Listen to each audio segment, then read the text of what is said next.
Salam sejahtera, kita bertemu kembali dalam renungan hari Sabtu tanggal 24 Juli 2021. Tidak semua orang butuh nasihat, kadang mereka cuma butuh tangan yang bisa memeluk, telinga yang bisa mendengar, dan hati yang bisa memahami. Mari kita berdoa. Allah Bapa di sorga, terima kasih atas kebesaran dan kasih-Mu menyertai hidup kami sampai saat ini.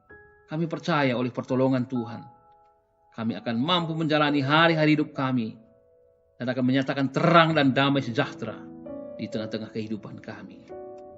Dalam nama Tuhan Yesus kami telah berdoa. Amin. Renungan kita Yohanes 16 ayat 33. Yohanes 16 ayat 33. Semua itu kukatakan kepadamu supaya kamu beroleh damai sejahtera dalam aku. Dalam dunia kamu menderita penganiayaan, tapi kuatkanlah hatimu. Aku telah mengalahkan dunia. Saudaraku, Tuhan Yesus sudah lebih dahulu menyatakan bahwa selama kita hidup di dunia ini, kita akan selalu berhadapan pada masalah dan kesukaran. Namun sebagai orang percaya, kita tidak perlu takut dan cemas, karena di dalam Kristus mempunyai jaminan kemenangan. Tuhan Yesus telah mengalahkan segala dosa, kutuk, sakit penyakit, perbudakan. Semua itu melalui penebusannya di atas Golgota. Kristus telah menebus kita dari kutuk hukum Taurat dengan jalan menjadi kutuk. Seperti tertulis Galatia 3:13, terkutuklah orang yang digantung pada kayu salib. Jadi kita hidup di dalam Kristus tidak berada di pihak yang kalah, melainkan sebagai orang-orang yang menang. Oleh karena itu kita harus senantiasa menyerukan kemenangan itu setiap hari dimanapun kita berada dan kemanapun kita melangkah. Memang Tuhan tidak pernah berjanji apabila mengikut Dia kita akan terbebas dari masalah, jelas tidak.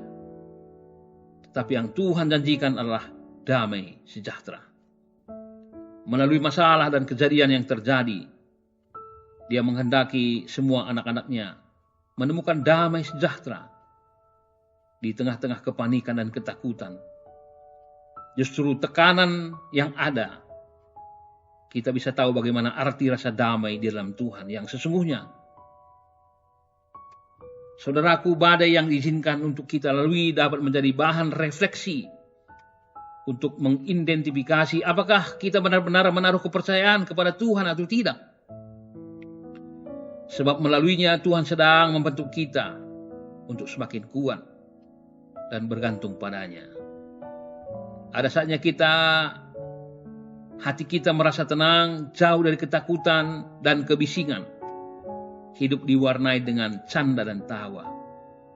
Tapi ada waktu di mana kita merasakan kegelisahan. Hidup diliputi ketakutan. Hati merasa gelap dan galau.